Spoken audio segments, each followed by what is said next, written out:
सोचिए एक ऐसा धमाका जहां सिर्फ एक छोटे से चिंगारे के बदले एक बड़े आग में तब्दील हो जाती है और आग लगभग 12 घंटे से भी अधिक तक जलते रहते हैं। तो वैसे में अभी देख रहे हो कि एक पेट्रोल की कितना ज्यादा किल्लत हो रही है। और वैसा ही में दूसरी जगह खबर आती है कि ऑस्ट्रेलिया का एक ऐसा क्षेत्र जहां पर तेल उत्पादन की जाती है वहां पर आग लग जाता है, जिससे वह 12 घंटे तक आग जलता है।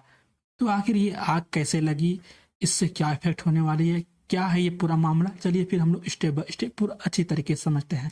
नमस्कार दोस्तों, आज हम बात कर रहे हैं विवा एनर्जी की रेफरेंसी की लगी उस भयंकर आग की जहां जिसने पूरे ऑस्ट्रेलिया को फील्ड सिक्योरिटी का हिला दिया है।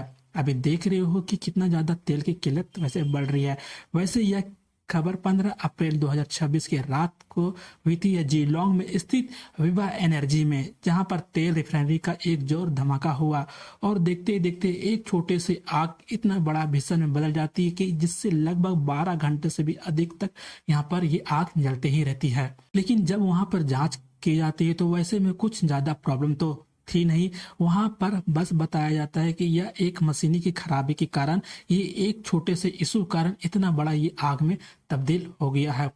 आखिर ये खबर इतना ज्यादा इम्पोर्टेंट इसलिए भी हो जाता है क्योंकि ऑस्ट्रेलिया में केवल 2 ही रिफाइनरी अभी बची है, उसी में से यह केवल जीलोंग रेफरेंसी है। तो ऐसे समय में दुनिया भर में पहले से एक एनर्जी क्राइसिस का ये तो डर तो बना ही हुआ है, लेकिन खास करके मिडिल क्षेत्र में चले जाओ, वहां पर अभी देख रहे हो कितना ज्यादा वहां हालात बिगड़े हुए हैं। वहां पर भी तेल की कीमत जिसके कारण से काफी ज्यादा बढ़ गई है, वहां के रास्ते को ब्लॉक करने के कारण से फॉर्मुज का।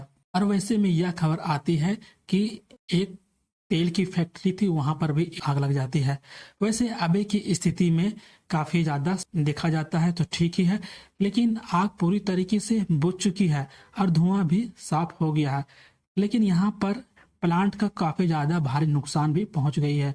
वैसे अभी कम क्षमता पर ये कम काम कर रही है, लेकिन उतना अधिक यहाँ पर ये काम नहीं कर पा रही है।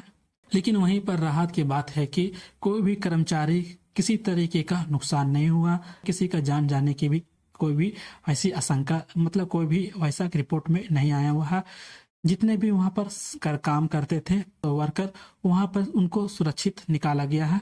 ऑस्ट्रेलिया को पहले ही से किसी दूसरे देशों से भी वे तेल मंगवाते थे, जैसे सिंगापुर हो गया, मलेशिया हो गया, तो वहां से वे तेल मंगवाते ही रहते थे। लेकिन इससे पूरी तरीके से उन्हें तेल की पेट्रोल खत्म होने की खतरा भी नहीं है। चलिए हम लोग थोड़ा सा इस रिफाइनरी के इतिहास के बारे में समझ लेते हैं। वैसे इनके शुरुआत 1954 में हुआ था, जो कि 70 साल पुरानी है।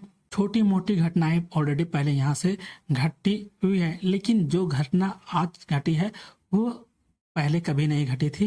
ऑस्ट्रेलिया के वैसे 2 बड़ी रिफाइनरी है, एक जीलोंग रेफरेंसी जो कि इसका मालिक है विवा एनर्जी है और देश की 10% फ्यूल की जरूरतें पूरा करती है, और वहीं एक विक्टोरिया की 50% की जरूरत भी यहाँ से पूरी होती है, जो कि इसका मालिक एम्पोल लिमिटेड है। स्थान इसका ब्रिस्बेन में है, जो कि यहाँ पर आप मैप में भी देख सकते हो। और यहाँ पर वैसे बहुत ही सारे पहले तेल रिफाइनरी होते थे, लेकिन काफी ज्यादा नुकसान के कारण वो सब बंद हो गया। हाल ही में अब ये 2 रिफाइनरी यहाँ पर बंद हुए हैं, एक क्वानिया की, दूसरा एल्टोनिया की। लेकिन अभी फिलहाल के लिए सिर्फ ये 2 ही चल रही है। अब हम लोग आते हैं करंट में, इससे काफी ज्यादा इम्पैक्ट भी पड़ सकती है। अभी हम देखो इस भीषण आग के कारण से वहां पे टॉक्सिक स्मॉग भी फैल गया है, जहरीली धुआं के कारण से काफी ज्यादा वहां पे आसपास में फैल गया, जिससे पर्यावरण भी बिगड़ सकती है। तेल उत्पादन धीरे धीरे अभी कम हो गई वहां पे। फ्यूल सप्लाई भी ज्यादा होती थी, लेकिन अब वहां पे कम हो गई इस भीषण की आग की वजह से। पेट्रोल डीजल थोड़ा सा महंगे हो सकते हैं, क्यों अभी देख रहे हो कि मिडिल ईस्ट में वैसे ही प्रॉब्लम चल रही है और यहाँ पर भी वैसा इस तरह की हालात चल रही है। अगर बाहर से तेल मंगवाया जाए तो खर्च तो करनी पड़ेगी। अभी तेल काफी ज्यादा वैसे ही महंगे चल रहे हैं। कुछ जेट फ्लाइट थी, वहां भी उनको सप्लाई को रोक दिया गया, मतलब कुछ जेट फ्लाइट थी जो कि उनकी उड़ानें भी रोक दी गई।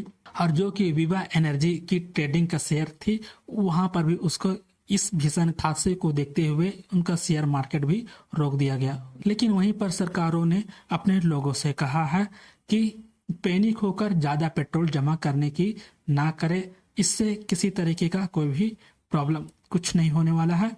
ये सरकारों ने लोगों से अपील ये कही है। लेकिन वहीं पर SCF ने कहा है, जिसके ऑस्ट्रेलियन कन्वर्सन फाउंडेशन भी इसको नाम से जाना जाता है, उनका कहना है कि फ्यूल फ्यूल छोड़ करके हम लोग को सोलर पे ध्यान देना चाहिए, वाइंड एनर्जी पर ध्यान देना चाहिए। इससे अब हम लोग को एनर्जी बनाना चाहिए, ये उनका कहना है SCF का। अब यहीं पर से एक बड़ा सवाल उठता है कि ये रेफरेंसी आखिर कब तक फिर ठीक होने वाली है। वैसे तो यहाँ पर इनकी बात चल रही कि या जल्द से जल्द इनको ठीक करवाया जाए। अभी इनकी पूरी तरीके से चालू करने में थोड़ा समय लग सकता है ऑस्ट्रेलिया में। लेकिन सारे तेल रिफाइनरी खत्म होने के बाद जो सिर्फ ये 2 रिफाइनरी बचे हुए हैं, सरकार उनको 2030 तक सब्सिडी दे रही है, ताकि वो चाहते हैं वह खुद का तेल पे डिपेंड होना, ना कि किसी दूसरे पर भी आश्रित होना। वो चाहते हैं अपना तेल उत्पादन करके अपने रखे और अपना काम चलाए अपने ही देश में। लेकिन कभी कभी उनके भी बाहरी देश से इनको मंगवाना पड़ता है। लेकिन यहाँ सिर्फ आग नहीं है, बल्कि एनर्जी क्राइसिस का भी खतरा है। तो दोस्तों, ये थे पूरी खबर आसान भाषा में। अगर आपको ऐसी और डीप एनालिसिस चाहिए किसी भी करंट अफेयर्स रिलेटेड न्यूज को, तो आप हमारे चैनल को सब्सक्राइब कर सकते हो, क्योंकि मैं हमेशा इसी तरह का वीडियो लाता रहता हूँ।